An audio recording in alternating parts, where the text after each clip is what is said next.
በስመ አብ ወወልድ ወመንፈስ ቅዱስ አሃዱ አምላክ አሜን።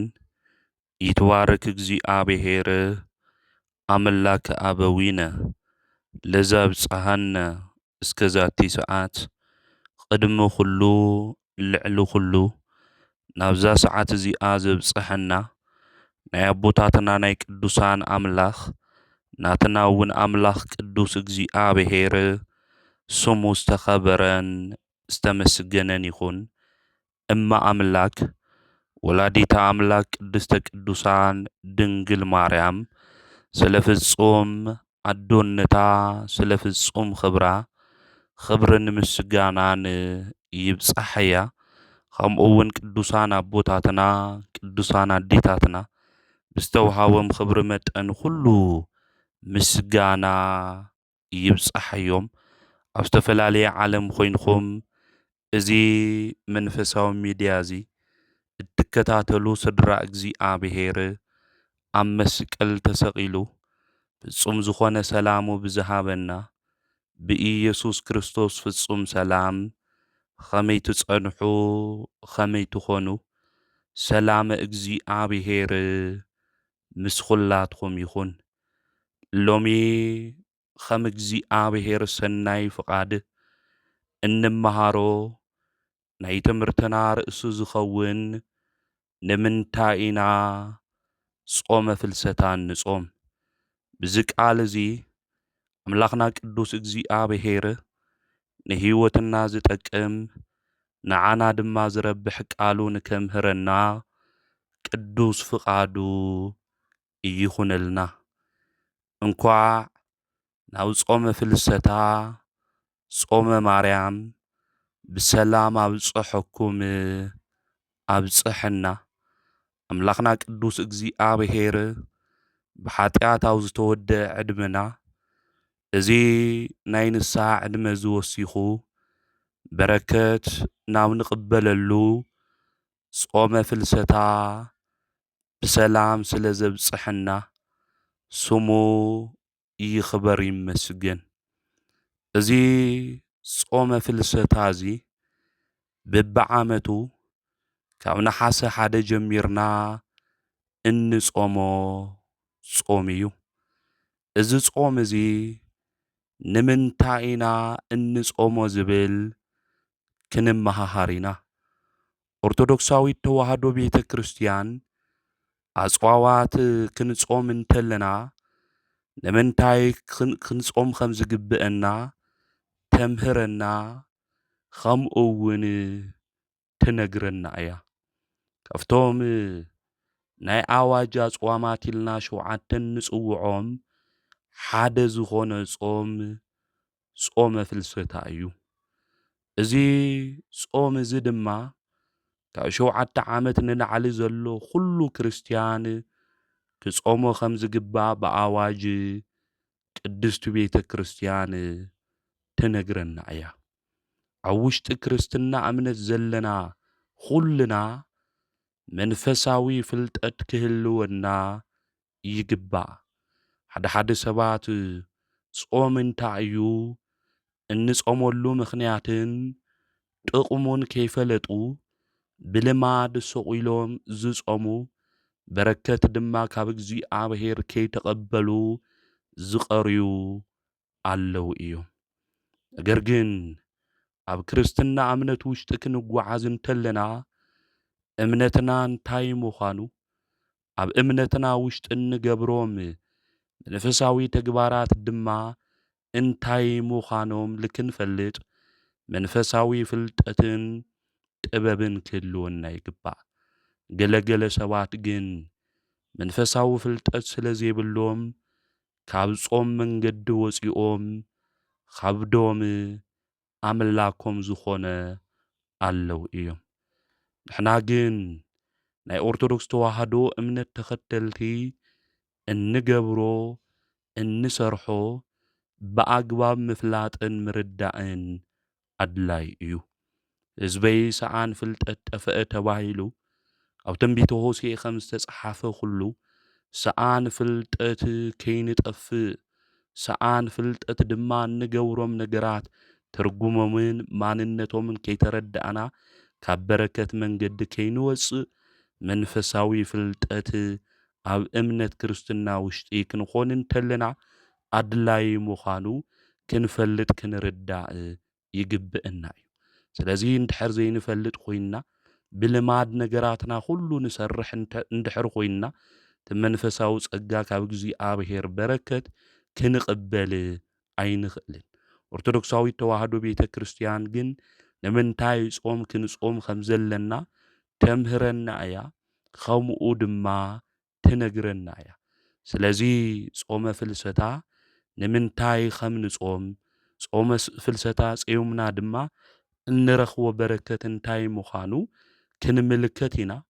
እዚ ትምህርቲ እዚ ናብ ኩሉ ምእንቲ ክበጽሕ ኩሉ ድማ ምእንቲ ዝጾሞ ዘሎ ጾም ምኽንያት እንታይ ምዃኑ ክርዳእ ሼር እናገበርኹም ኣብጽሕሎም ኢኹም። ጾመ ፍልሰታ ንምንታይ ኢና ንጾም? ጾም ማለት እንታይ ማለት እዩ ክንብል እንተለና ጾም ማለት መብዛሕቲና እንፈልጦ ካብ ዝብልዑን ዝስተዩን ነገራት ምኽልኻል ጥራሕ ጌርና ኢና እንሓስብ። ጾም ማለት ግን ካብ ዝብላዕ ካብ ዝስተይ ምኽልኻል ጥራሕ ዘይኾነስ ካብ ናይ ኃጢኣት ስራሕቲ እውን ምውፃእ ማለት ምዃኑ ምፍላጥና ምርዳእ የድሊ እዩ። ስለዚ ጾም ማለት ዝተወሰኑ መዓልትታት ካብ ጥሉላት ምግቢ ካብ ኣልኮን መስተታት ፈጺምኻ ምግዳፍ ሰውነትኻ ካብ ዝብልዑን ካብ ዝስተዩን ነገራት ኩሉ ምሕዳግ ወይ ከዓ ምኽልኻል ከምኡ እውን ክፉእ ነገር ኩሉ ካብ ምስራሕ ምቁጣብ በዓልኻ ምግዛእ ሕዋሳትኻ ምቁፅጻር ብንስሓ ተሓጺብኻ ብጸሎት ናብ እግዚኣብሔር ምቕራብ ከምኡ እውን ንዑ ንእግዚኣብሔር ኣምላኽና ኣብ ኣፍ ደጉኡ ኮይንና ክንጽበዮ ይግብአን። ስለዚ ናይ ጾም ትርጉም ቤተ ክርስቲያን ታምህረና እዚ እዩ ማለት እዩ። ስለዚ ክንኽልኸል ከም ዝግብአና ክንኽልኸሎ ዝግብአና ካብ ምንታይ እዩ ክንብል እንተለና ካብ ጥሉላት ምግቢ ካብ ስጋዊ ዝኾኑ ምግብታት ክንኽልኸል ይግብአና። ካብ እንስሳ ተዋፅኦ ዝኾኑ ምግብታት ክንኽልኸል ከም ዝግብአና ካብ ኃጢኣት መንገዲ እውን ክንወፅእ ከም ዝግብአና ቅድስቲ ቤተ ክርስቲያን ተምህረና እያ፣ ከምኡ እውን ትነግረና እያ። እዚ ጾም እዚ ካብ መን ኢና ተማሂርናዮ ክንብል እንተለና ጎይታና ንሱ መድሓኒትና ኢየሱስ ክርስቶስ ክብርን ምስጋናን ንዑ ይብፅሓዮ እሞ ኣብ ደብረ ቆሮንጦስ 40 መዓልቲ 40 ለይቲ ጾይሙ እዩ። ጠጠው ኢሉ ከፍ ከይበለ ከምኡ እውን ዘርጊሑ ከይዓፀፈ ጾይሙ እዩ። ኣብ ማቴዎስ ወንጌል ምዕራፍ 4 ቁፅሪ 1 ጀሚርና ክነንብብ እንተለና ስለዚ ኣብነት ዝገበርና ኣርኣያና ዝገበርናዮ ጎይታና ንሱ መድሓኒትና ኢየሱስ ክርስቶስ እዩ። ንሱ ጾይሙ ድማ ንዓና ጹሙ ይልና እዩ። ኦርቶዶክሳዊት ተዋህዶ ቤተ ክርስቲያን ድማ ተግባራታ እትፍጽም መስራቲኣ ጎይታኣ ኣምላኻ መድሓኒት ንሱ ኢየሱስ ክርስቶስ ኣብነት ጌራ እያ። መድሓኒትና ንሱ ኢየሱስ ክርስቶስ ድማ ጾይሙ እዩ። ንሕና እውን ክንጾም ከም ዝግብአና ቅድስት ቤተ ክርስቲያን ብዚ መሰረት እዚ ትእዝዘና ከምኡ እውን ተምህረና እያ። ኣብ ቅዱሳት መጻሕፍቲ ስለ ጾም ክነንብብ እንተለና ጾም ጾሞም ድማ እቶም ዝጾሙ ሰባት ዝረኸብዎ በረከትን ጥቕምን እንታይ ምዃኑ ተጻሒፉ ንረኽቦ ኢና። ገለገለ ሰባት ንምንታይ ኢና ንጾም ክብሉና እንተለዉ ቤተ ክርስቲያን ጥራሕ ዝኣዘዘትና ኢልና ክንምልስ የብልናን። ቤተ ክርስቲያን ዝኣዘዘትና ምኽንያት እንታይ ምዃኑ ብምጻምና ድማ እንረኽቦ ጥቕምን በረከትን እንታይ ምዃኑ ኣብ ቅዱሳት መጻሕፍቲ ዝተጻሓፉ ክንነግሮምን ከምኡ ድማ ክነርድኦምን እዩ ዝግብአና። ጾም እቲ ሓደ ጥቕሙ እንታይ እዩ ክንብል እንተለና ሽግርና ንእግዚኣብሔር እንዛረበሉ ልሳንና እዩ ጾም። ኣብዚ ኣብ ነህምያ መጽሓፍ ክናንብብ እንተለና ነህምያ በምርኮ ውሽጡ ኾይኑ አርጤምስ ነጊስሉ ኣብ ዝነበረ ጊዜ ብንጉስ ፋርስ ድማ ተማሪኾም ነይሮም እዮም። ኣብቲ ጊዜ እሱ ኾይኑ ነህምያ ኣብ ቅድሚ ሰማይን ምድርን ዝፈጠረ ንጉስ ኣምላኽ እግዚኣብሔር ብጾሙ ኾይኑ ስለ ኢየሩሳሌም ቤተ መቅደስ ምፍራስ ስለ ቅጽርታታ ሁሉ ድማ ምቅጻሉ ሰሚዑ ሓዚኑ ነይሩ እዩ። ንኣምላኹ ቅዱስ እግዚኣብሔር ድማ ብዚ መንገዲ እዚ እዩ ክልምኖ እንተሎ እንምልከት። ናይ ኢየሩሳሌም ቅጽሪ ፈሪሱ እዩ፣ በራ ኩሉ ብሓዊ ተቓጺሉ እዩ በሉኒ። እዚ ክሰምዕ እንተለኹ ድማ ተቐሚጠ እናሃለኹ በኸኹ እዩ ዝብል። ብዙሕ ግዜ ድማ ኣሓዝን ነበርኹ። ስለዚ ኢየሩሳሌም ስለ ዝፈረሰት ኣብዚ ጊዜ እዚ ነህምያ ሓዚኑ እዩ ነይሩ። ኣብ ስደት ኣብ ባቢሎን ኾይኑ ስለ ዓዱ ስለ ኢየሩሳሌም ክነገሮ እንተሎ ብዙሕ ግዜ ከም ዝሓዘነ ይነግረና። ኣብ ቅድሚ ናይ ሰማይና ምድርን ኣምላኽ ዝኾነ እግዚኣብሔር እናጾምኹና እናጸለኹ ከምዚ ይብል ነበርኹ እዩ ዝብል። ስለዚ ኣብ ቅድሚ እግዚኣብሔር ስለ ኢየሩሳሌም ምፍራስ ስለ በራ ድማ ምቅጻል ክሰምዕ እንተሎ ብጾምና ብጸሎት ኾይኑ እዩ ንኣምላኹ ቅዱስ እግዚኣብሔር ሓዘኑ ዝገለጸ። ስለዚ ጾም ሽግርና ንእግዚኣብሔር እንዛረበሉ እንናገረሉ ልሳንና እዩ። ነህምያ ከም ዝሓዘነ ኩሉ ስለ ዓዱ ስለ ኢየሩሳሌም ምፍራስ ሰሚዑ ነህምያ ሓዚኑ እዩ። ሎሚ ወገናተይ እናሓዝነሎም ብዙሓት ጉዳያት እኒአው እዮም። ኣብ ውሽጥና ብዙሕ ሓዘን እኒአው እዩ። ኣብ ውሽጥና ብዙሕ መከራ እኒአው እዩ። እዚ ዘመን እዚ እንስሕቐሉ እንሕጐሰሉ ዘመን ይኾነይ። ስለዚ ናይ ውሽጥና ዝተሰበረ ሓዘንና ንእግዚኣብሔር እንናገሮ ብጾም ውሽጢ ኾይንና ኢና። ስለዚ ብጾም ውሽጡ ኾይንና ንኣምላኽና ቅዱስ እግዚኣብሔር እንናገረሉ ጾም ክኾን እዩ ዝግብኦ። ሎሚ እኮ ብርሃን ክንርኢና ክንብል እንተለና ግዚኡ ክጽልምት እንተሎኮ ንምልከት ኣለና ኢና። ስለዚ ብዙሕ ሓዘን ኣብ ውሽጥና እኒአና እዩ። ስለዚ ብሓዘን ውሽጡ ኾይንና ክንጽሊ እዩ ዝግብአና። ካብ ልማድ ጾም ክንወፅእ ይግብአና። ጾም በብዓመቱ ስለ ዝመጽእ ፍልሰታ በብዓመታ ስለ እትመጽእ ካብ ነሓሰ 1 ጀሚርና እስካብ ነሓሰ 15 ንጾም ኢልና ብልማድ ይኾንናይ ክንጾም ዝግብአና። ሎሚ እናሓዘና ንባዓትና እናፍሰስና ንእግዚኣብሔር እንልምነሉ ጾም ክኾን ዝግብኦ። ምኽንያቱ ሎሚ ብዙሓት ሰባት ካብ ገዝኦም ተፈናቒሎም ካብ ገዝኦም ድማ ወፂኦም ኣብ ዘይምችው ቦታ ኣብ ኬንዳ ዘለዉ ወገናትና ብዙሓት እዮም።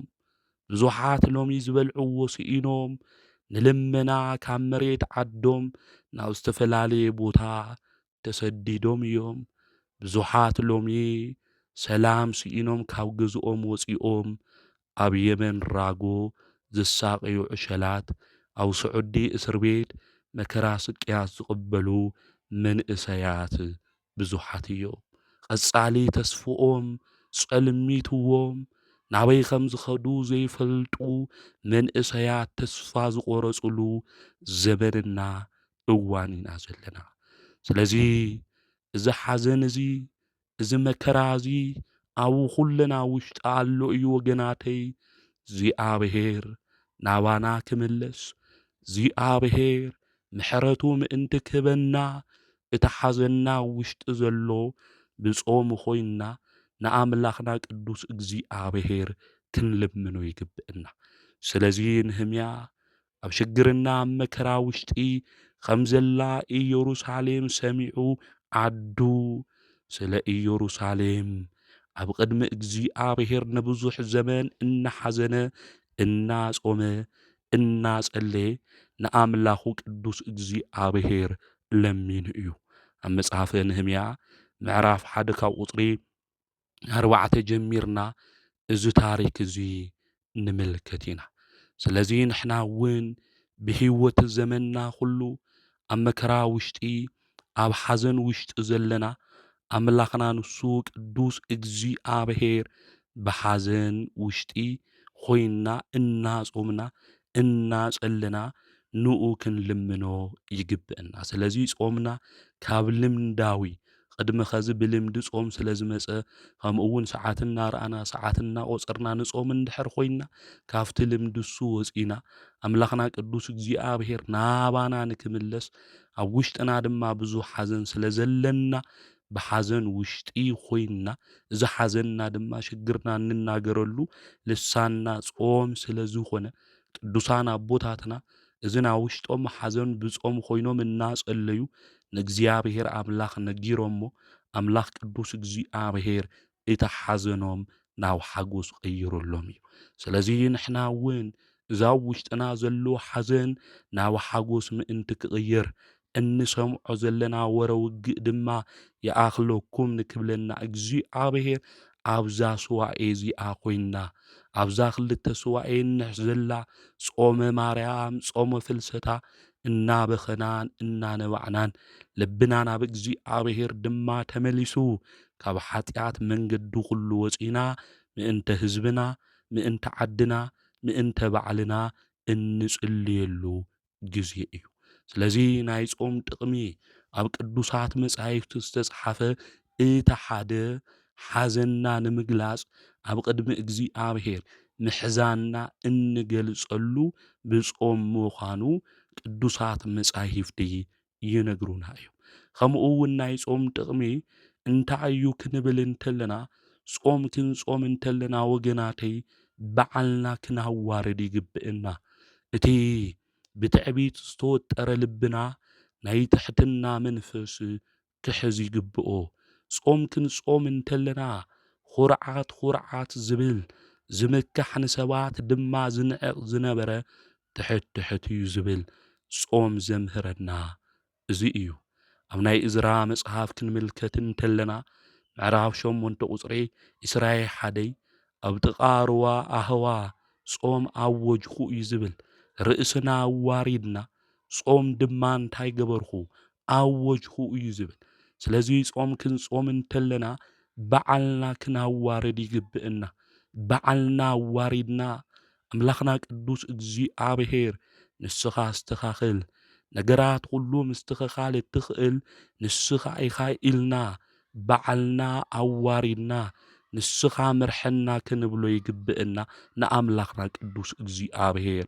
ሎሚ ከም ፈርዖን ልብና ብትዕቢት ዝተመልአ ልብና ብትዕቢት መንገዲ ኮይኑ ናይ ትሕትና መንፈስ ዝጠፍአና ጾም እኳ ክንጾም እንተለና እንዕበይ ካብ ትዕቢት መንገዲ ዘይወፃና ብዙሓት ሰባት እኒአና ኢና። ነገር ግን ጾም ክንጾም እንተለና ምሕረት ካብ እግዚኣብሔር ምእንቲ ክንቕበል እዩ። ምሕረት ድማ እግዚኣብሔር ክህበና ገጸ ምሕረቱ ድማ ናባና ንክምልሰልና መለመኒና መንገዲ ጾም እዩ። ስለዚ በዓልና ክናዋርድ ይግብአና። ልቦናና ትሕት ክብል ይግብኦ። እስካብ መዓዝ ኢና ብትዕቢት ክንጓዓዝ ወገናተይ? ሓዊ ካብ ሰማይ እስካብ ዝወርድ ወይ ንሱ ክመጽእ እንተሎ እስካብ መዓዝ ኢና ብትዕቢት መንገዲ ንጓዓዝ? ኣብዚ ጾም እዚ በዓልና ናዋርድ ወገናተይ። ብትሕትና መንፈስ ንጓዓዝ ዝበጽሐናን ዝኾነሎ ነገር ሁሉ በዓልትና ንፈልጦ ኢና። ስለዚ እዝራ ኣብ ጥቓ ሩባ ኣህዋ ጾም ኣውጁ በዓልና ድማ ኣዋረድና እዩ ዝብል። ስለዚ ነገር ጾምና ንሱ ድማ እዩ ዝብል ተለመነና፣ ንሱ ድማ ሰምዐና፣ ንሱ ድማ መልሲ ሃበና እዩ ዝብል። በዓሎም ኣዋሪዶም ንስኻ ምርሐና ነገራትና ኩሉ ድማ ኣስተኻኽል ስለ ዝበሉ ስለዚ ጉዳይ እዚ ጸዮምና ነርና። ጉዳይና ኩሉ ድማ እግዚኣብሔር ሰሚዑ ተለመነና እዩ ዝብል። ብዙሕ ጉዳይ እኮ እኒአና እኮ እዩ ወገናተይ። ስለምንታይ ጉዳይ ኢና ኸዚ ንጾም ዘለና? ሰላም ንክህበና፣ ፍቕሪ ንክህበና፣ ዝንሰምዖ ዘለና ኩናት ካባና ንከውግደልና ስለዚ ነገር እዙይ ለመና እዩ ዝብል። ስለዚ ነገር እዙይ ለሚኖም ጸይሞም እዮም። ስለዚ እግዚኣብሔር ድማ ተለመነና ሰምዐና እዩ ዝብል። ስለዚ ንሕና ንጾም ዘለና ንምንታይ እዩ? ሰባት ይጾሙ ኣለዉ ስለ ዝብሉና እዚ እኮ ክርስቲያን ኦርቶዶክስ እዩ፣ ነገር ግን ጾም ይጾም ኢሎም ምእንቲ ከይሓሙዩና ንሰባት ኢልና ዲና ንጾም ዘለና? ወይስ ካብ እግዚኣብሔር በረከት ንምቕባል እዩ እንልምነሉ እንጾመሉ ጉዳይ እኒአና ዶ ይኾን? ወይስ በዘፈቀደ ኢና ስቑኢልና ንጾም ዘለና? ስለዚ ምስትውዓል ልቢ ምባል የድሊ። ስለ ዓድና ሰላም ክንጾም ይግብአና። ስለ ዝተጨነቑ ወገናትና ኣብ ኬንዳ ንዘለዉ ዝተመዛበሉ ኣብ ፈቐዲኡ ዝሳቐዩ ዘለዉ ስለ ናቶም ኢልና ክንጾምን ክንጽልይን ይግብአና። እዛ ናይ ሱባኤ ግዜ እዚኣ ስለዚ ነገር እዚ ኣምላኸይ ተለመነኒ ኢልና እንጾመሉ ኣምላኽና ቅዱስ እግዚኣብሔር ድማ ንክሰምዐና ባዓልና እናዋርደሉ ጾም ክኾን እዩ ዝግባእ። ስለዚ ቅዱሳን ኣቦታትና ጾም ክጾሙ እንተለዉ ባዕሎም ኣዋሪዶም እዮም ልቦንኦም ትሕትሕት ኣቢሎም ብትሕትና መንገዱ ኾይኖም ንእግዚኣብሔር ለሚኖሞ እዮም። እግዚኣብሔር ድማ ሰሚዕዎም እዩ። ስለዚ ኣምላኽና ቅዱስ እግዚኣብሔር ጸሎትና ምእንቲ ክሰምዐና እንቲ ንጾሞ ዘለና ጾሙ ኩሉ ድማ ኣብ ቅድሚ እግዚኣብሔር በጺሑ መልሲ ሒዝልና ምእንቲ ክመጽእ በዓልና ክነዋርድ ይግብአና። ስለዚ እግዚኣብሔር ዝሰምዐና በዓልና ክናዋርድ እንተለና እዩ። በዓልና ክናዋርድ እንተለና ድማ ብጾም መሳርሒ ምዃኑ ክንፈልጥ ክንርዳእ ይግብአና። ዳንኤል እግዚአብሔር ፈሪሑ እግዚአብሔር እናምለኸ እናተንቀጥቀጠ ክጾም እንተሎ እቲ ናይ እግዚአብሔር መልአክ ድማ ናብኡ መጺኡ እዩ። ኣብ ትንቢተ ዳንኤል ምዕራፍ 10 ቁጥሪ 12 ክነንብብ እንተለና ስለዚ ዳንኤል ባዕሉ ዋሪዱ እግዚአብሔር ኣምላኹ ድማ ልዕል ልዕል ኣቢሉ ክጾም እንተሎ እግዚአብሔር መልሲ ሂብዎ እዩ። ዝፈርሐሉ ዝነበረ ጉዳያት ሁሉ ካብኡ ንክርሕቑ ክኢሎም እዮም። እንፈርሖም ዘለና ነገር ሁሉ ካባና ክርሕቕ ዝኽእል በዓልና ክነዋርድ ይግብአና። ብንስሓ መንገዲ ክንመላለስ ይግብአና። ካብ ኃጢአት መንገዲ ወፂና ብንጽህና መንገዲ ኾይንና እዚ ጾም እዚ ክንጾም ይግብአና። ብዝረሰሐ ሰውነት ኾይንና ብበደል ብኽፍኣት ኾይንና እዚ ጾም እዚ ክንጾም ይግብአና። ብኃጢአት ማእሰርቲ ኾይንና ብበደል ተተብቲብና እዚ ጾም እዚ ክንጾም ይግብአና። ጾም ክንጾም እንተለና ብንስሓ ተሓጺብና ብንጽህና ኾይንና ክንጾም እዩ ዝግብአና። ብኃጢአት ብርኩሰት ባርነት ውሽጢ ኾይንና እናተመላለስና እግዚአብሔር ክሰምዐና መልሲ ክንረክብ ኢና እንድሕር ኢልና የዋህነት ከይኾነና ጾም እቲ ሓደ ናብ እግዚአብሔር መምለስ ኢና። ናብ እግዚአብሔር እንምለሰሉ መንገዲ እንታይ እዩ ተባሂሉ ጾም እዩ። ኣብዛ ቀዳማይ ሳሙኤል ምዕራፍ 7 ቁጥሪ 6 ክናንብብ እንተለና ማይ ቀዲሖም ድማ ኣብ ቅድሚ እግዚአብሔር ኣፍሰስዎ በታ መዓልቲ እቲኣውን ጾሙ እግዚአብሔር በዲልና ኢና ኢሎም ተናዘዙ እዩ። ንመን በዲልና? ንእግዚአብሔር በዲልና ኢሎም ተናዘዙ። ንስሓ ኣቦ ኣብ ንረኽበሉ ቦታ ዘለና ሁሉ ናይ ፍልሰታ ጾም ቅድሚ ምእታው ብንስሓ ተሓጺብና ንስሓና ተቐቢልና ቀኖናና ተቐቢልና ዝጾም ክንጅምሮ ይግብአና። ዝበደሉና ሰባት እንድሕር ሃልዮም ይቅርታ ክንብሎም ይግብአን። ኣብ ፌስቡክ ብምጽሓፍ ይኾነ ብፍላጠይ ብለይፍላጠይ ዝበደልኹም ኣሕዋተይ ይቅርታ ግበሩለይ ኢልና ፖስት ንገብር ኢና። ጾም ኩሉ ሻዕ ክመጽእ እንተሎ ግን ካብ ልቢ ክኾን እንተሎ ዝነገር እዚ ንዝበደልናዮም ደው ኢልና ብኣካል እንረኽቦም እንተኾይንና እውን ብኣካል ረኺብና ሓወይ በዲለካ ሓፍተይ በዲለክ እነይ ኣቦይ በዲለኩም ኢልና ናይ ይቅርታ መንፈስ ሒዝና ይቅርታ ክንብሎም ንስሓ ድማ ክንኣቱ ይግብአና። ከምዚ ንገብር እንድሕር ኾይንና እግዚአብሔር ይቅር ይብለና እዩ። ንስሓ ኣቦ ኣብ ለይ ንረኽበሉ ኣብ ዓረብ ዓድታት ክኾን ይኽእል ኣብ ዝተፈላለየ ኣብ ደገ ኣብ ወጻኢ ትነብሩ ኣሕዋትና ድማ ናብ ንስሓ ህይወት እግዚአብሔር ንከምጽአኩም ኣብዚ ጾም እዚ ተጊኹም ክትጾሙ ክትጽልዩ ይግብአኩም። ንስሓ ስለለይኣተኹም ብንጽህና ስለለየለኹም ዝጾም እዚ ኣይትጽሙ ኣይትጸልዩ ዝብል መስፈርቲ ቤተ ክርስቲያን የብላይ። ነገር ግን ንስሓ ኣባው ዘለዎ ቦታ ዘለና ናይ ንስሓ ኣቦ ዘለና ኩልና ብፍላይ ኣብ ውሽጢ ዓዲ ንነብር ኣብ ወፃኢ እውን ኣብ ኣውሮፓ ኣብ ኣሜሪካ ኣብ ኣውስትራልያ ኣብ ዝተፈላለየ ዓዲ ንስሓ ኣቦታት ኣብ ዘለውዎ ከምኡ እውን ብስልኪ ደው ኢልና ንስሓ ኣቦታት ኣብ ዓዲ እንረኽቦም እንድሕር ሃሊና ኮይንና ንሳ ኣቲና ዝጾም እዚ ክንጾም ይግብአና ማለት ሎሚ ቴክኖሎጂ ረቂቁ ናብ ኩሉ ቦታ ምብጻሕ እውን ንኽእል ኢና ኣብ ዓዲ ዘለዋ ኣቦታት ብስልኪ ደው ኢልና ምስኣቶም ክንመኻኸር ምስኣቶም ክንነጋገር ንኽእል ኢና ማለት እዩ ስለዚ ንስሓ ኣቦ ብኣካል ክንረኽቦም ንኽእል ኢና ብስልኪ ደው ኢልና ግን ኣቦይ ከምዚ ገይረ እየ ኢልና ክነማኽሮም ክንነጋገር ይግብአና ነገር ግን ኣቦታት ኣብ ለይ ንረኽበሉ ክንድውለሉ ኣብ ለይ ንኽእል ቦታ እንድሕር ሃሊና ኮይንና ናይ ልብና ኩሉ ዝፈልጥ ኣምላክ ቅዱስ እግዚኣብሔር ስለ ዝኾነ እዚ ጾም እዚ ድማ ካብ በደል ካብ ኃጢአት ክንወፅእ ክንነጽህ እውን ስለ ዝገብረና ናብ ንስሓ ሞት ድማ እግዚኣብሔር ንከብቅዐና እዚ ጾም እዚ ክንጾም እኒአና ሓደ ሰባት ንስሓ ይኣተኹ እሞ ጾም ክጾም የብለይ ዝብሉ ሰባት እኒአው እዚ ልክዕ ኣይኮነን ንስሓ ኣባው ንረኽበሉ ግን ንስሓ ኣቦ ምሳና እንድሕር ኮይኖም ደው ኢልና ንረክብ ኮይንና ግን ክንጾም ሃም ዝግብአና ቤተ ክርስቲያን ተምህረና እያ ትነግረና ስለዚ ሰባት ካብ በደሎም ካብ ኃጢአቶም ዝምለሱ እውን ብምንታይ እዮም እንድሕር ኢልና ብጾም ከም ዝኾነ ክንፈልጥ ክንርዳእ ይግብአና ስለዚ ጾም ናብ እግዚኣብሔር እውን መምለሲና እዩ ማለት በደልና እውን እንኣምነሉ እዩ ማለት እግዚኣብሔር እውን ኣብ ኣፍ ደጉኡ ኮይንና እንጽብየሉ ብንስሓ ምኽንያት ንኃጢአት ንበደልና ዝገበርናዩ ነገር ሁሉ ኣምላኸ ኢልና በዲለ እየ ኢልና እንናዘዘሉ እዩ ጾም ስለዚ ጾም ውሽጥና ክንፍትሽ ዝገብረና መሳርሒ መንፈሳዊ ምዃኑ ምፍላጥ ምርዳእ የድሊ እዩ ነገር ግን ናይ ጾም ሰዓት ክመጽእ እንተሎ ሰዓት ክበጽሕ እንተሎ እስኪ ሰዓት በጽሑ ደ መዓልቲ ነተጸበና በብዓመቱ ከይተመለስና ንጓዓዝ እንድሕር ሃሊና ኮይንና ግን ሕቶታተይ የተመለሰይ እንደይ ጾም እኮ ጾመ ሓሊፉ ክንብል የብልናይ ማለት እዩ ስለዚ ናይ ጾም ትርጉሙ ክንርድኦ ክንፈልጦ ከም ዝግብአና ብዚ መንገዲ እዚ ቤተ ክርስቲያን ተምህረና ኣብ ቅዱሳት መጻሕፍቲ እውን ጾም ብምጻሞም ብዙሓት ቅዱሳን ኣቦታትና ኣዴታትና ኣምላኽና ቅዱስ እግዚኣብሔር መልሲ ሂብዎም እዩ ማለት ስለዚ ንሕና እውን ኣምላኽና ቅዱስ እግዚኣብሔር መልሲ ምእንቲ ክበና ጾምና ጽዮምና እግዚኣብሔር ውህብቶና ምእንቲ ክበና ናይ ጾም ትርጉሙ ተረዲእና ጥቕሙ በረከቱ እንታይ ምዃኑ ምፍላጥ ምርዳእ ኣድላይ እዩ ማለት ካሊእ ናይ ጾም ጥቕሚ እንታይ እዩ ክንብል ተለና ጾም ናይ እግዚኣብሔር ውህብቶ እንቕበለሉ መኣዲ እዩ ማለት እዩ ስለዚ ኣምላኽና ቅዱስ እግዚኣብሔር ናይ ውህብቶ ኢዱ ዝዝርግሐልና እንቕበሎ ብምንታይ እዩ ተተባሂሉ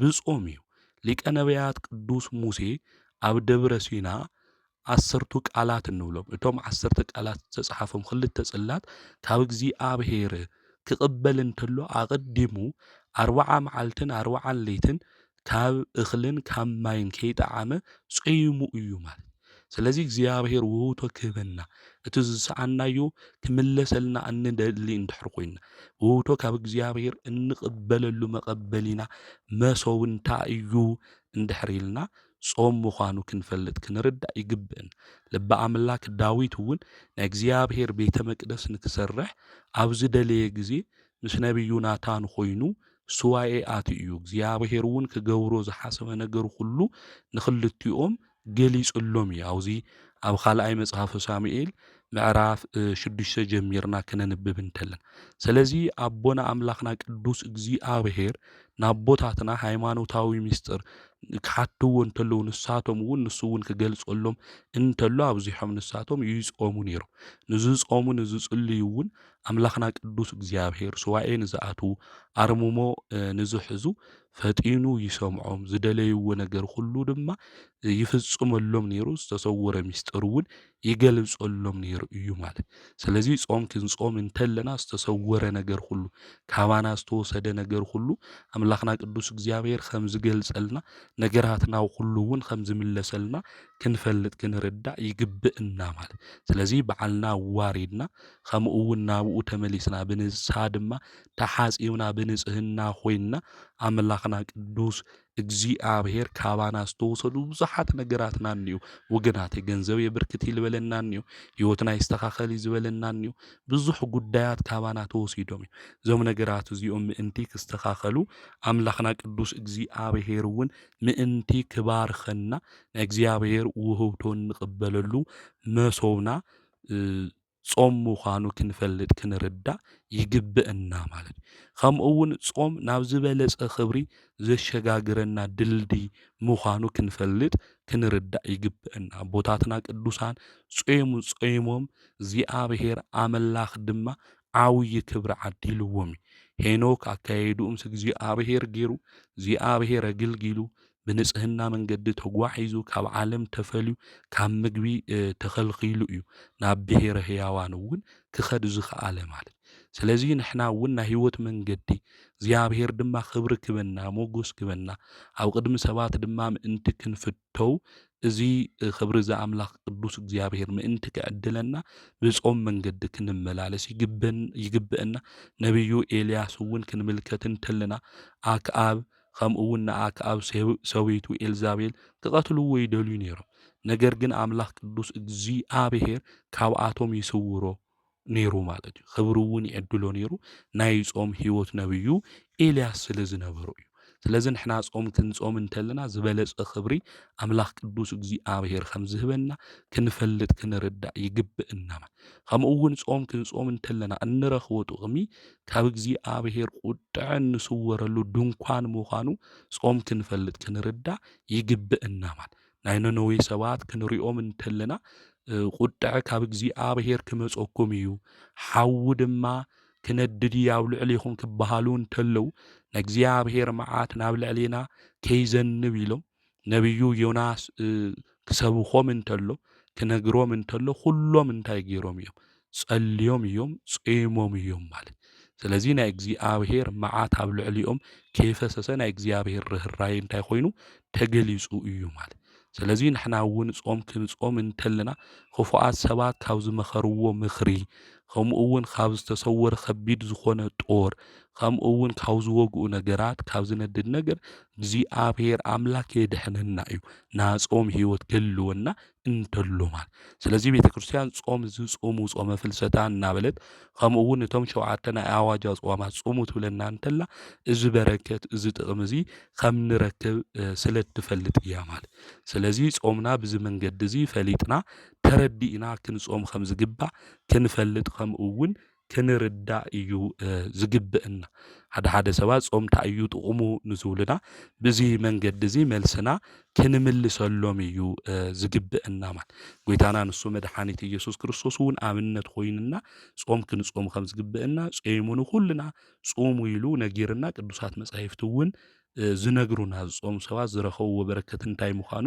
ቤተ ክርስቲያን ብከምዚ መንገዲ ተረድአና ከምኡ እውን ተነግረና ናይ ጾም ዓላምኡ እንታይ ክንብል እንተለና ካብ ኃጢአት ምርሓቅ እዩ መንፈሳዊ ዕቤት ድማ ምርኻብ እዩ ማለት እዩ እግዚአብሔር ዘለና ፍቅሪ እውን ኣኽብሮት እውን እንገልጸሉ እዩ ኣምላኽና ቅዱስ እግዚአብሔር ጾሙ ይልና እዩ ካብ ጾምና እግዚአብሔር ካባና እንታይ ክጥቀም ክንብል እንተለና ምጥማይና እግዚአብሔር ይፈልጥ ክንጾም እንተለና ብፍላይ ጾመ ፍልሰታ ክንጾም እንተለና እስካብ 9 ሰዓት ኢና ክንጾም ዝግብአና ቤተ ክርስቲያን እውን ትእዝዘና እዚ እዩ ማለት ዘይጾም ሰብ ኣብ ጾመ ፍልሰታ ከመይ ዝበለ እዩ ክንብል እንተለና ማይ ክሰቲ እኳ ኣብ ጾመ ፍልሰታ ዝፍቀደሉ ሕማሙ ዝጸንዖ ማይ ብጡጥ ዝሰቲ ሰብ እዩ ማለት ስለዚ ኩልና ካብ 7 ዓመት ብላዕሊ ዘለና ጾም እዚ እንታይ ክንገብር ክንጾም ይግብአና ደቅና እውን ክጾሙ ከም ዝግብኦም ናጾም ህይወት እውን ክለማመዱ በረከት እውን ካብ እግዚአብሔር ምእንቲ ክቅበሉ መንፈሳዊ ዕቤት እውን ጸጋ በረከቱ እግዚአብሔር ዝዕድሎም ብጾም ምዃኑ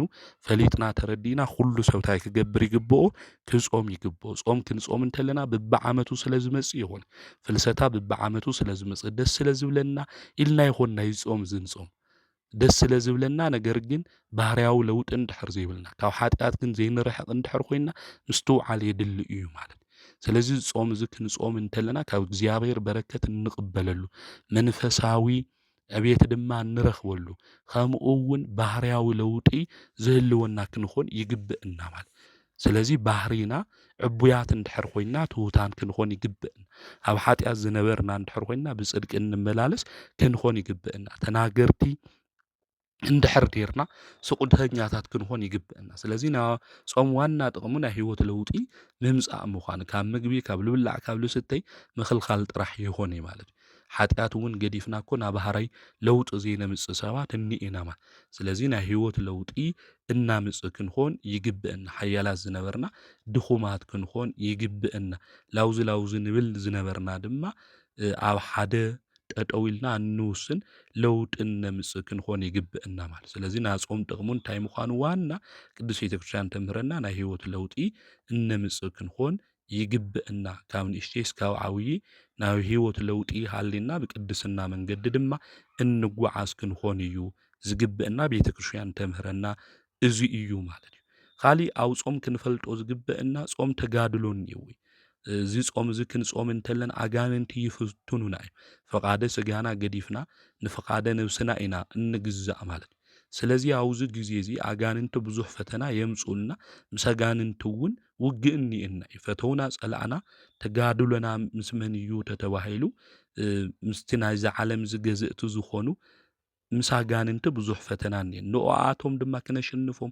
እንኽእል ስቁኢልና ብጾም መንገዲ ከይተጓዓዝና ክነሸንፎም ይንኽእል እዩ ማለት ስለዚ ክነሸንፎም እንኽእል ብምንታይ እዩ ተተባሂሉ ብጾም እዩ ማለት ስለዚ ጾም ዋና መሳርሒና እዩ ኣጋንንቲ ክነሸንፈሉ ጌታ ንሱ መድኃኒት ኢየሱስ ክርስቶስ እውን ከምዚ ዝበለ መንፈስ ክወጽእ ዝኽእል ብጾምና ብጸሎት ምዃኑ ኣብ ማቴዎስ ወንጌል ምዕራፍ 17 ቁጽሪ 21 ነጊርና እዩ ስለዚ እዞም ኣጋንንቲ እዚኦም ክነሸንፎም እንኽእል ሓጢኣት የሰርሒልና ተመሊስና ላብ ሓጢኣት ንኸድ ኮይና እዚ ነገር ዝማ የገብሪ ንብል እሞ ተመሊስና ላብቲ ነገር እሱ ንምለስ ሓይሊ ንስእን ኢና ተስፋ የብልና ኢልና ክንቆርጽ ዘይኮናስ ብጾምና ብጸሎት ክንብርትዕ እዩ ዝግብአና ስለዚ ጾም ክንጾም እንተለና ነተጋድሎ ላጋንንቲ ምእንቲ ክነሸንፎም ከምኡ እውን ንምምላስ በዓልና ንምውራድ ሓዘን ናብ ቅድሚ እግዚአብሔር ንምግላጽ ምዃኑ ጾም እንጾመሉ ብዚ መንገዲ እዚ ክንፈልጥ ክንርዳእ ይግብአን ስለዚ ልበ ኣምላክ ዳዊት እውን ኣጋንንቲ ክጭነቁ እንተለዉ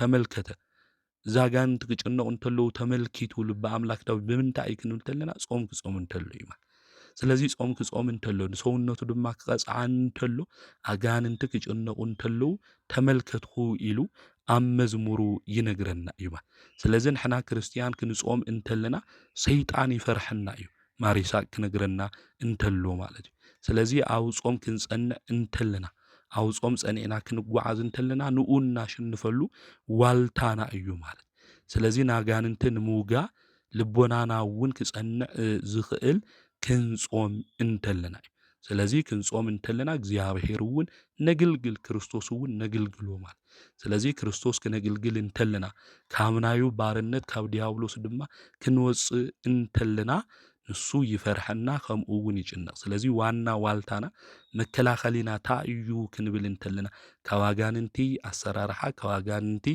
ስራሕቲ ታእዩ ክንብል እንተለና ጾም ምዃኑ ምፍላጥ ምርዳእ የድሊ እዩ ዝና ጾም ህይወት እዚ ንክህልወና ብዚ እግዚአብሔር ዝቕበሎ ጾም መንገዲ ድማ ልክንጓዓዝ ንኣምላኽና ናይ እግዚአብሔር ቅዱስ ፍቃድ ይኹነልና ስለዚ ብዚ መሰረት እዚ ጥቕሚ ስለ ዘለዎ ቅድስት ቤተ ክርስቲያን ስለ ትፈልጥ ጾምና ምስ ጸሎት ጾምና ምስ ስግደት ጾምና ምስ ምጽዋት ጾምና ድማ ደስ እናበለና ክንጾም ከም ዝግብአና ኣይ ዝጾም ዝመጽአ ፍልሰታ ድማ መጽአ ዓውይ ጾም መጽአ ጾመ ነቢያት መጽአ እናበልና ተገዲድና እንጾሞ ክኾን ኣይግብእ ምክንያቱ ካብ እግዚአብሔር ምሕረት እንረኽበሉ ስለ ዝኾነ ጾም ክንጾም እንተለና ከመይ ዝበለ ካብ እግዚአብሔር በረከት ከም ንረክብ እውን ተመልኪትና ኢና ሓቀኛ ጾም ክኾን እንተሎ ብርቱዓት ኮይና ንኾን ሰውነትና እውን እንታይ ይኾን ማለት እዩ እግዚአብሔር አምላክ ይግዛእ ማለት እዩ ስለዚ ሰይጣን ፈተና ተምፀ መከራ ተምፀ ዘይሽነፍ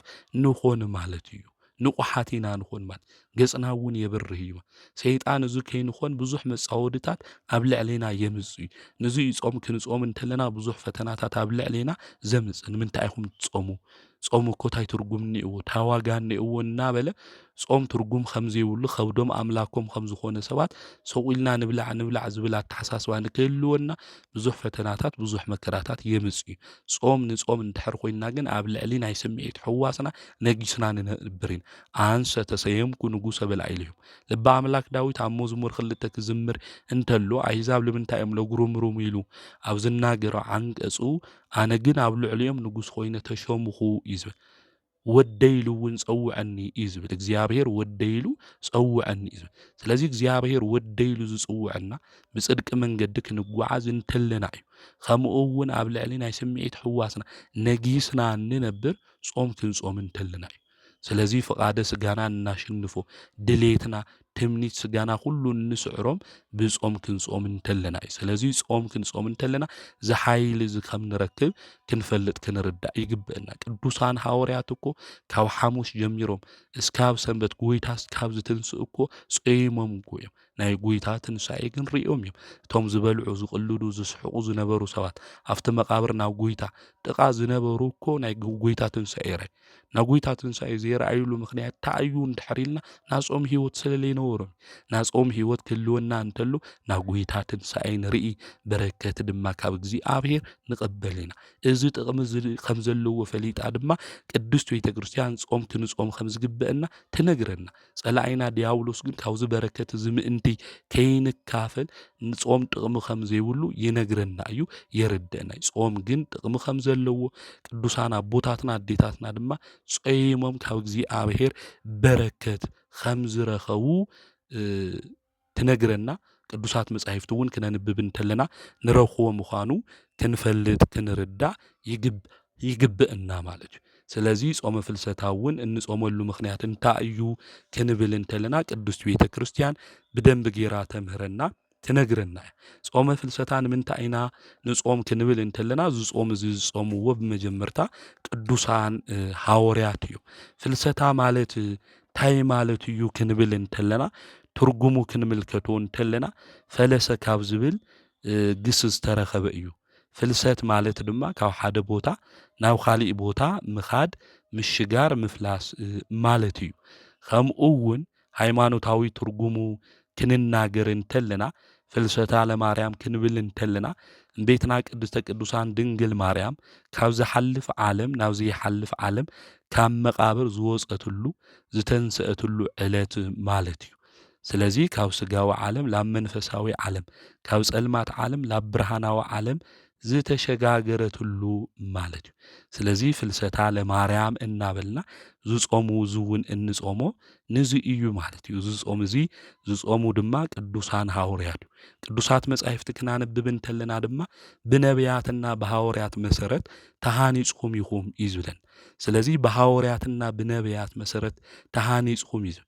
ስለዚ ኣቦታትና ሐዋርያት እዚ ጾም እዚ ጾይሞሞ እዩ።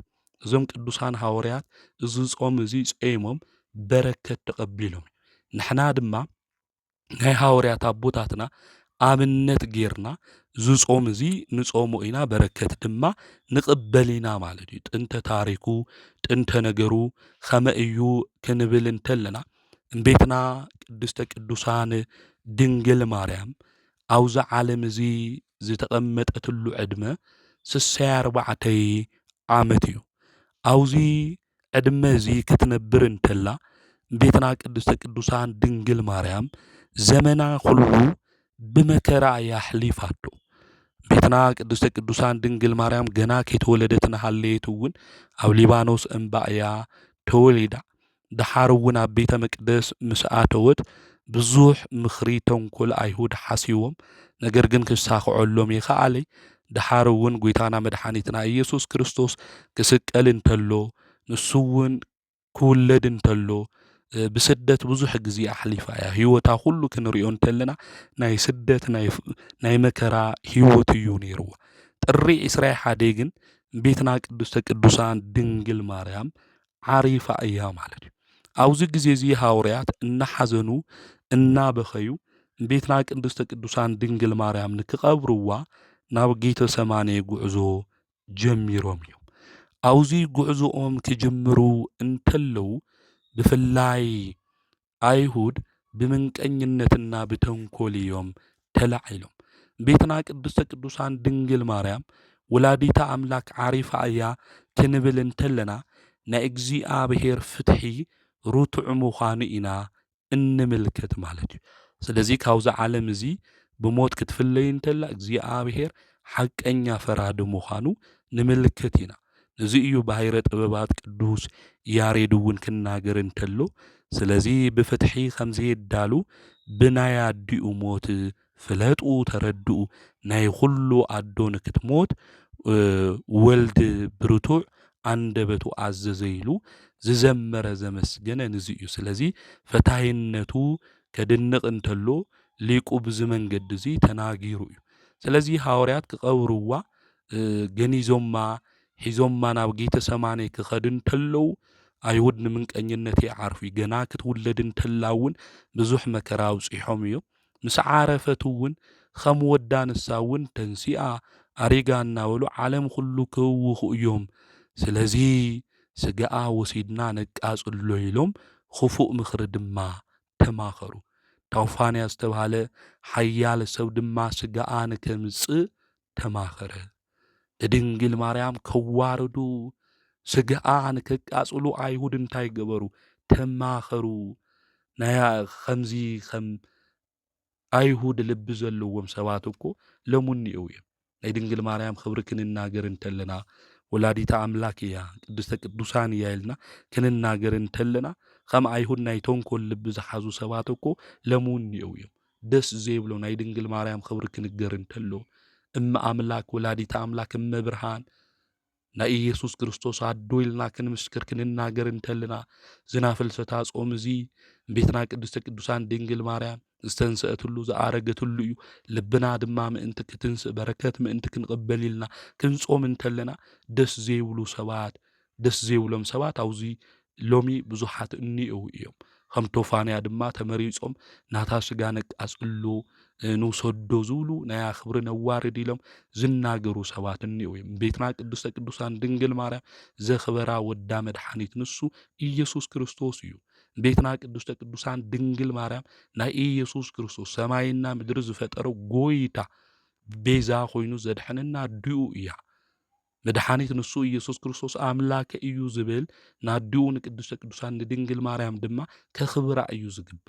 ቅድስተ ቅዱሳን ድንግል ማርያም ኢልና ክነኽብር እንተልና ከምኡ እውን ናይ ጸጋ ስግደት ክንሰግድ እንተልና ምስጋና ክነቕርብ እንተልና ደስ ዘይብሎም ሰባት ብዙሓት እዮም። ከምዚ ግን ክንኾነ ይግብአና።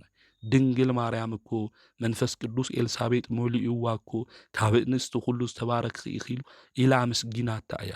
ዮሐንስ ወንጌላዊ እመ እግዚእነ ናብ ጎይታ አዶ ኢሉ እኮ አመስጊንዋይ። ንጽሕተ ንጹሓን ቅድስተ ቅዱሳን ንእግዚአብሔር ጸጋ ኩሉ ነገር ድማ ዝመልአ ምልእተ ውዳሴ ምልእተ ጸጋ ምዃና እውን ቅዱስ ገብርኤል ተናጊሩ እግዚአብሔር ምሳኺ እዩ ጸጋ ዝመልአኪ ኢሉ ምልእተ ጸጋ ኢሉ ቤትና ድንግል ማርያም አመስጊንዋ ውዲስዋ እዩ ማለት። ስለዚ እዞም ሰባት እዚኦም ተራ ሰበይቲ መሲልዎም ስጋኣ ወሲዶም ከቃጽሉ እዮም ሓሲቡ። ቤትና ቅድስተ ቅዱሳን ድንግል ማርያም ተራ ሰብ ይኹንቲ ካብ አንስቲ ኩሉ ዝተባረኸት ካብ ፈጣሪ ብታሕቲ ካብ ፍጡራን ድማ ብላዕሊ እያ። የአቢ ክብራ ለማርያም እንኩሎም ቅዱሳን ኢልና እናኽብራ ካብ ቅዱሳን ሁሉ ክብራ ዝበለጸ እዩ። ቤትና ቅድስተ ቅዱሳን ድንግል ማርያም አዶ ጎይታ እያ። መድኃኒት ንሱ ኢየሱስ ክርስቶስ ካብ ሙታን በኹሩ ኮይኑ ዝተንስአ ትንሣኤ ሕይወት አነ እየ ዝበለ ጎይታ ንሱ መድኃኒት ኢየሱስ ክርስቶስ አዱ እያ ቅድስተ ቅዱሳን ድንግል ማርያም። ስለዚ ናይ ድንግል ማርያም ክብሪ ከዋርዱ መሲልዎም ኣብዚ ግዜ እዚ ስጋኣ ንከቃጽሉ ቶፋንያ ዝተባሃለ ሰብ መሪጾም ስጋኣ ሒዝካ ንዓብሉ። ንሱ ሓይለኛ እዩ፣ ጉልበት ዘለዎ ሰብ እዩ። ስለዚ ናብ ድንግል ማርያም ዘለቶ ክኸድ እንተሎ ቶፋንያ ናይቲ ዓራት ክነክእ እንተሎ መልአከ እግዚአብሔር ክልተ ኢዱ ብረቂቕ ሰይፊ እንታይ ገይርዎ እዩ? ቆሪጽዎ እዩ ማለት። ኢዱ ድማ ተንጠልጢሉ ቀሪኡ እዩ ማለት። ድሕርዚ መልአከ እግዚአብሔር ቤትና ቅድስተ ቅዱሳን ድንግል ማርያም ምስ ዮሐንስ ገይሩ ብደመና ገይሩ ናብ ገነት ዕፀ ሕይወት ወሲድዋ እዩ።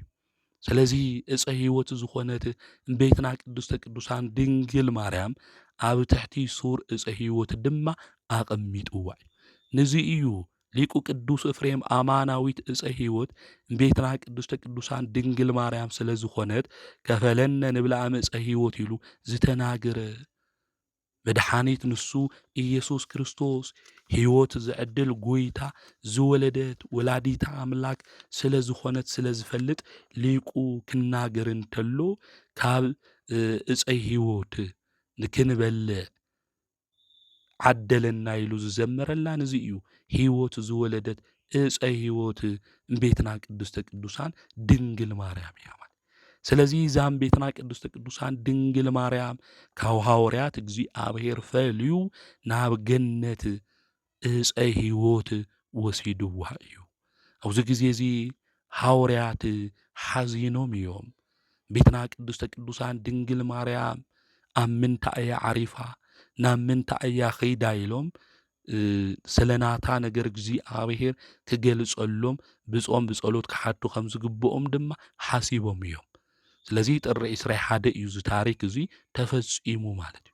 ድሕሪ እዚ ሐዋርያት ዝገበርዎ እንታይ እዩ ክንብል እንተለና ድሕሪ ጥሪ ዘሎ ናብ ጐይታና መድኃኒትና ኢየሱስ ክርስቶስ ጾም እዩ። ብድሕሪኡ እውን ንሳቶም ኣገልግሎት ንክጅምሩ ዝጾምዎ ናሰነ ጾም እዩ። ብድሕሪ እዚ ንጾም ዘምችው ግዜ ስዋኤ ነሓሰ ረኺቦም ካብ ነሓሰ 1 ጀሚሮም እስካብ 14 ቦታትና ሐዋርያት ጾሞም ጸልዮም እዮም። ኣምላኽና ንሱ ቅዱስ እግዚኣብሔር ድማ ነፍሲ ዝተፈለዮ ስጋ ሂብዎም እዩ ማለት እዩ። ኣብዚ ግዜ እዚ ሐዋርያት ኣቦታትና ብጣዕሚ ደስ ኢልዎም ቤትና ቅድስተ ቅዱሳን ድንግል ማርያም ድማ ቀቢሮማ እዮም ማለት እዩ። ቤትና ቅድስተ ቅዱሳን ድንግል ማርያም ቀቢሮማ መላእክቲ ግን እምቤትና ቅድስተ ቅዱሳን ድንግል ማርያም ነፍሲ ዝተዋሃዶ ስጋ ቤትና ቅድስተ ቅዱሳን ሒዞማ ናብ ሰማይ ክኣርጉ እንተለዉ ቶማስ ረኺቡ። ኣብዚ ግዜ እዚ ቶማስ ካብቲ ዝነበሮ ሰረገላ ክወድቕ ኢሉ ማለት እዩ። ቤትና ቅድስተ ቅዱሳን ድንግል ማርያም ድማ ይትሕዘን ኣይዞኻ እዚ ስኻ ዝረኣኻዮ ንሳቶም ይረኣዩ። ምክንያቱ ቶማስ ኣቐዲሙ ናብ ጐይታ ትንሣኤ እውን ይረኣየ ነይሩ። ስለዚ ንምንታይ እዩ ኢሉ ሓዚኑ ነይሩ። ቤትና ቅድስተ ቅዱሳን ድንግል ማርያም ድማ መላእክቲ ዓጅቦማ እናዘመሩ ብዕልልታ ሒዞማ ክኣርጉ እንተለዉ ቶማስ ንስኻ ጥራሕ ኢኻ ርኢኻ ምልክት ክኾነካ ኢላ ቤትና ቅድስተ ቅዱሳን ድንግል ማርያም ሰበን ሂዋቶ እያ ማለት ካብቲ ዝተገነዘትሉ ጨርቂ ሂዋቶ ማለት ነዚ እዮም ኣቦታትና ካህናት ኣብ መስቀሎም ኣብ ገጠር ቤተ ክርስቲያን ክንኸድ እንተለና ዓበይቲ ኣቦታትና እውን ኣብ ከተማ ክንርኢ እንተለና ኣብ መስቀሎም ሰበን ዝገብሩ እምቤትና ድንግል ማርያም ዝተገነዘትሉ ናይ በረከት ጨርቂ እዩ ማለት እዩ። ስለዚ ቶማስ እዚ ሒዙ ናብ ሐዋርያት ይኸድ ሃገረ ስብከቱ ህንደኬ ነይሩ ኣምሂሩ ክምለስ እንተሎ ናብ ሐዋርያት ይመጽእ። ስለዚ ንሐዋርያት እምቤትና ቅድስተ ቅዱሳን ድንግል ማርያም ኣበይኒኣ ኢሉ ክሓቶም እንተሎ ንሳቶም ድማ ተናጊሮሞ ማለት ብጥሪ ሞይታ ከምኡ እውን ብነሓሰ ቀቢርናያ ኢሎም ክናገሩ እንተሎ ብጥሪ ሞይታ ብነሓሰ ኣመይሉ መቃብር ክኾን ይኽእል ኢሉ ይሓቶም ማለት ኣብዚ ግዜ እዚ ቅዱስ ጴጥሮስ ዝቐበርናያ እኮ ንሕና ኢና ኢሉ ይናገሩ። ጥንቱ ንስኻ ምጥርጣር ልማድኻ እዩ ኢሉ ይናገሮ እሞ ድሕሪ እዚ ቤትና ቅድስተ ቅዱሳን ድንግል ማርያም ናብ ዝተቐበረትሉ ቦታ ሒዝዎ ይኸድ ማለት እዩ። እቲ መቃብር ክኸፍቶ እንተሎ ግን ስጋ ኣብ ውሽጢ ይረኸቡ። ኣብዚ ግዜ እዚ ደንጊጾም ማለት እዩ። ቶማስ ድማ የተኣምኑኒ ኢለ እየ እምበር ድንግል ማርያም መላእክቲ ሒዞማ ናብ ሰማይ ክኣርጉ እንተለዉ ረኺበያ እየ ምልክት ልክኾነኒ ድማ እዚ ሰበን እዚ ሂባትኒ እያ ኢሉ ተናገሩ። ኣብዚ ግዜ እዚ ንቶማስ ተረኣያቶ ንዓና ግን የረኣናየ ትንሣኤኣ እውን የረኣናይ ኢሎም ክልተ ስዋኤ ሒዞም እንታይ ገይሮም እዮም ማለት እዩ ጾይሞም ጸልዮም እዮም። ቶማስ ዝሃቦም ሰበን ድማ ንበረከት ኢሎም ተኸፋፊሎም እዮም ማለት እዩ። ስለዚ ብቲ ሰበን እሱ ድዊ ፍውሱ ምዉታን እውን የልዕልሉ ነይሮም እዮም። ከዚ ብቅዳሴ ግዜ ሰራይ ዲያቆን እውን ዝሕዞ ናይ መጾር መስቀል ብክልቲኡ ቀዳድ ሓሊፉ ብመጾር ተጠምጢሙ ንሪኦ መቐነት ዝመስል ናይ ቤትና ድንግል ማርያም ሰበን ምሳሌ ኣቦታት እውን ከምቲ ዓንቶ ዝበልኹኹም ኣብ ናይ ኢዶም መስቀል እውን ዝሕዝዎ ከም መሃረም ዝመስል ናያ ምሳሌ ገይሮም ይሕዙ እዮም ማለት። ስለዚ ሐዋርያት ስዋኤ ኣትዮም ማለት እዩ። ዕርገትኺ ክንርኢ ካብ ዕርገትኺ እውን በረከት ክንካፈልኒ እና ኢሎም ስዋኤ ኣትዮም ማለት እዩ። ስዋኤ ምስ ኣተዉ ኣምላኽና ንሱ ቅዱስ እግዚኣብሔር ወልድ ኢየሱስ ክርስቶስ እዚ ነገር እዚ ንክሪኡ ነሓሰ 16 ቤትና ቅድስተ ቅዱሳን ድንግል ማርያም እውን ተገሊጻ ንሱ ሰራኤ ካህን ኮይኑ ቅዱስ ጴጥሮስ ተራዳኢ ቀሺ ኮይኑ እስጢፋኖስ እውን ሰራይ ዲያቆን ገይሩ ቤትና መንበር ገይሩ ቀዲሱ እንታይ ገይርዎም እዩ ኣቁሪብዎም እዩ ሽሙኽን ዝጸውዐ ተስካርክን ዝገበረ ክምሕረልክ እየ ኢሉ ለቤትና ቅድስተ ቅዱሳን ድንግል ማርያም ቃል ኪዳን እውን ኣትይውላ እዩ ማለት እዩ። በዚ ምኽንያት እዚ ነሓሰ 16 እውን ዓመታዊ ክብረ በዓላ ነኽብሮ ኢና ማለት እዩ። ስለዚ ኣቦታትና ሐዋርያት ዝጾም እዚ ጸይሞም እዮም በረከት እውን ተቐቢሎም እዮም። እግዚኣብሔር ናይ ቤትና ናይ ድንግል ማርያም ስጋ ንክገልጸሎም ዝጾምዎ ጾም ምዃኑ ቅድስት ቤተ ክርስቲያን ተምህረና። ክልተ ስዋኤ ጾሞም ናይ ቤትና ናይ ድንግል ማርያም ስጋ ተዋሂብዎም ትንሳኤያ ዕርገታ ብምርኣይ እውን በረከት ረኺቦም እዮም። ስለዚ እውን ጾመ ፍልሰታ ናይ ቤትና ዕረፍቲ ትንሳኤያ ዕርገታ እንዝክረሉ ካብቶም 7 ኣጽዋማት ሓደ ዝኾነ ጾም እዩ ማለት ምእመናን እውን በብዓመቱ ካብ ህፃን እስካብ ዓበይቲ ዘለዉ ናያ ፍቕሪ ዝሓደሮም እዚ ጾም እዚ ይጾሙ የቅዱሱ ከምኡ እውን ይቆርቡ እዮም ማለት እዩ። ሓደ ሰባት እውን መንግስቲ ሰራሕተኛ ዝኾኑ ናይ ዓመት ዕረፍቲ ኣውፂኦም እዚ ጾም እዚ እንታይ ገብርዎ ይጾምዎ ካብ ቤትና ካብ ድንግል ማርያም ድማ በረከት ይቕበሉ እዮም። ኣቦታትና እውን ሰዓታት ይቆሙ ቅዳሴ እውን ይቅዱሱ እዮም ማለት እዩ። በዚ ግዜ እዚ ንሕና እውን ሰዓታት እናብጻሕና ከምኡ እውን ቅዳሴ ክነቅድስ ይግብአና። ውዳሴ ማርያም ትርጉም ቅዳሴ ማርያም ትርጉም እውን ክንሰምዕ እዩ ዝግብአን። ስለዚ ቤትና ቅድስተ ቅዱሳን ድንግል ማርያም ትንሳኤያ ዕርገታ ከምኡ እውን ዕረፍታ እናዘከርና በረከት ንክንቅበል እንጾሞ ጾም ምዃኑ ክንፈልጥ ክንርዳእ ይግብአና። ብዚ ምኽንያት እዚ ዝጾም እዚ እንታይ ንገብር ኢና ንጾም ኢና ማለት እዩ። ኦሪት ዘፍጥረት ምዕራፍ 12 ቁጥሪ 1 ክነንብብ እንተለና ናቦና ናብርሃም ንዝረገምካ ክረግሞም እየ ንዝምርቑካ ክምርቆም እየ ኢሉ እግዚኣብሔር ቃል ኪዳን ኣትይሉ እዩ። ቤትና ቅድስተ ቅዱሳን ድንግል ማርያም ድማ ካብ ቅዱሳን ሁሉ ክብራ ዝበለጸ እዩ። ሹማ እናጸዋዕና ክነውድሳ እንተለና ቤትና ቅድስተ ቅዱሳን በረከት ከም ትህበና ክንፈልጥ ክንርዳእ ይግብአና። ቤትና ቅድስተ ቅዱሳን ድንግል ማርያም እኮ ናብ ሰማይ ዓሪጋ እያ ተንሲኣ እያ ክንብል እንተለና እዚ ከመይ ኢሉ ክኾን ይኽእል ኢሎም ዝከራኸሩ ዝናገሩ ሰባት እኒአው እዮም። ቤትና ቅድስተ ቅዱሳን ድንግል ማርያም ከምቲ ትንስእ ከምኡ ድማ ከምትዓርግ ኣብ ቅዱሳት መጻሕፍቲ ብትንቢት ዝተነገረ እዩ። ኣብዚ ልበ ኣምላክ ዳዊት ኣብ መዝሙሩ ክዝምር እንተሎ ከምዚ እዩ ዝብል ኦ ናብ ዕረፍትኻ ተንስእ ንስኻን ናይ መቅደስኻን ታቦት እዩ ዝብል። ስለዚ ንስኻን ናይ መቅደስኻን ታቦት ኢሉ እዩ ዝናገር ማለት እዩ። ስለዚ ታቦት ማለት መሕደሪ ማለት እዩ።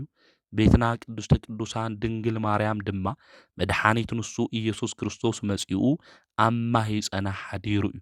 ዘይትፈርስ መቅደስ እናበልና እናምስግና እውን ንዙ እዩ። ትንሳኤና ሕይወት ንዝኾነ ጎይታ ንሱ መድኃኒት ኢየሱስ ክርስቶስ ኣማሂፀና ዝተሸከመት ንጽሕቲ ድንግል ቅድስት እያ ቤትና ቅድስተ ቅዱሳን ድንግል ማርያም። ስለዚ ናብ ዕረፍትኻ እንታይ ግበር ተንስእ ንስኻን ናይ መቅደስኻን ታቦት ኢሉ እዩ ዝናገር ማለት። ስለዚ ናይ መቅደስ ታቦት ተባሂላ ዝተጸውዐት ቤትና ቅድስተ ቅዱሳን ድንግል ማርያም እያ።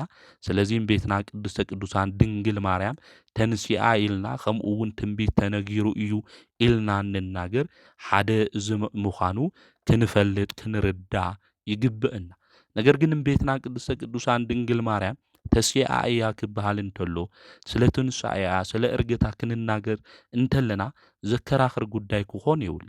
ክንከራኸር እንተለና ብጣዕሚ ዝሕዝን ጉዳይ እዩ ትንሳኤና ህይወት ኣነ እየ ዝበለ ጎይታ ትንሳኤና እውን ዝኣወጀልና መድኃኒት ንሱ ኢየሱስ ክርስቶስ ዝወለደት እያ ስለዚ ድንግል ማርያም ተንሲኣ እያ ክበሃል እንተሎ ዓብይ ቁም ነገር ይኹን ናይ ህይወት ኣዶ ሕያው ኮይና እያ ክበሃል እንተሎ ክንቁጣዕ አይግብእን ሞት ዘሸነፈ ወዳ ንሱ መድኃኒት ኢየሱስ ክርስቶስ እዩ ናይ ህይወት ኣዶ ሞይታ እያ ኣይተንስአቲ ሞት ሒዝዋ ቀርዩ ክበሃል እንተሎ ሓጎስ ዝስምዖ ሰይጣን ጥራሕ እዩ ስለዚ ኣምላክ ዝሓደራ ነባቢት ታቦት ፈሪሳ ቀሪያ እያ ማለት ታቦት ጽን ድንግል ብሞት ፍልስጤም ተማሪኻ ቀሪያ እያ ኢሉ ከም እዋጅ እዩ ማህፀና ፍረ ብኢየሱስ ክርስቶስ ዝተቀጥቀጠ ዲያብሎስ ጥራሕ እዩ ከም ኢሉ ክናገር ዝኽእል እምበር ንሕና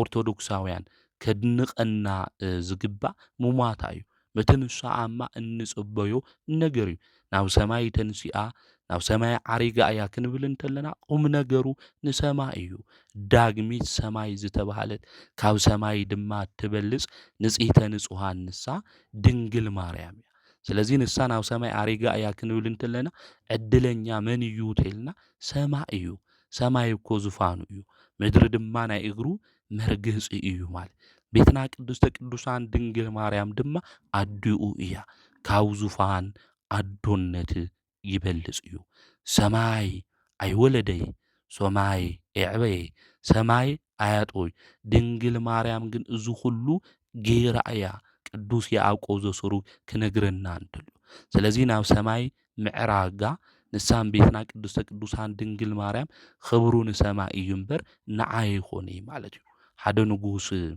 ዙፋኑ ክስበር እንተሎ ዙፋኑ እንታይ ይገብር እዩ ይቕይሮ እዩ ማለት ኣብቲ ዙፋኑ እንድሕር ተቐሚጥና ኮይና ግን ሞት ቃሕ እንድሕር ለይበለና ኣብቲ ናይ ንጉስ ዙፋን ኣይንቕመጥ እዩ ማለት እዩ እቲ ዙፋኑ እንድሕር ተሰይሩ ግን እንታይ ይገብር ይቕይሮ እምበይ ዙፋነይ ተሰይሩ ኢሉ ለሓዘን ከፍ ይብል ኣዲኡ እንድሕር ዓሪፋ ኮይና ግን ንሓዘን እንታይ ይገብር ከፍ ይብል እዩ ማለት ስለዚ ካብ ዙፋን መን ይበልጽ ኣዶነት ይበልጽ እዩ ስለዚ ሰማይ ዙፋኑ እዩ ቤትና ቅድስተ ቅዱሳን ድንግል ማርያም ግን ኣዲኡ እያ ማለት ስለዚ ካብ ዙፋንነት መን ይበልጽ እዩ ማለት ኣዶነት ይበልጽ ስለዚ ናብ ሰማይ ዓሪጋ እያ ክበሃል እንተሎ ቁም ነገሩ ክብሩ ንሰማይ ምዃኑ ክንፈልጥ ክንርዳእ ይግበአና ስለዚ ናይ ቤትና ናይ ቅድስተ ቅዱሳን ናይ ድንግል ማርያም ትንሳኤ እንጽበዮ እዩ ክብሩ ድማ ንሰማይ ምዃኑ ምፍላጥ ምርዳእ እየድሊ እዩ ንሳ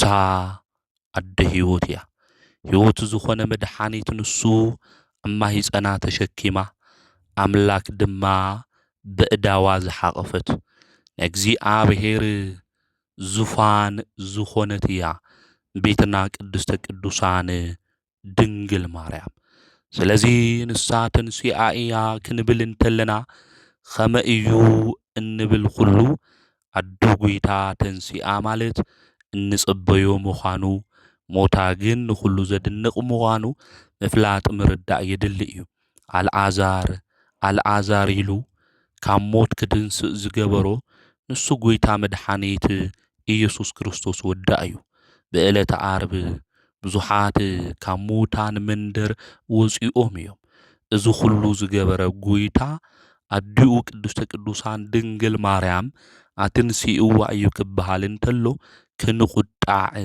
ኣይግብእን ኣብዚ ኣብ ቅዱስ መጽሓፍ ክነንብብ እንተለና ኣብ ራእይ ዮሐንስ ምዕራፍ 11 ቁጽሪ 4 ክነንብብ እንተለና ሄኖክና ኤልያስ ድምፁ ሰሚዖም ጸላእቶም እናተመልከትዎም ናብ ሰማይ ከም ዝወፁ ቅዱስ መጽሓፍ ይነግረና እዩ ኤልያስና ሄኖክ ኣብ ቅድሚ ጸለእቶም ንሳቶም እናረኣዩ ናብ ሰማይ ከዓርጉ ዝገበሮም ኣምላክ ኣዲኡ እያ ቅድስተ ቅዱሳን ድንግል ማርያም ስለዚ ቤትና ቅድስተ ቅዱሳን ድንግል ማርያም ክብራ ካብ ኩሎም ቅዱሳን ዝበልጽ ኣዶ ጎይታ ስለ ዝኾነት ትንሳኤኣ እንጽበዮ ነገር ምዃኑ ንሕና ኦርቶዶክሳውያን ስለ ቤትና ድንግል ማርያም ናብ ሰማይ ዓሪጋ ድያ ዓረገቲ ተንሲኣ ድያ ተንስእቲ ዘይኮነ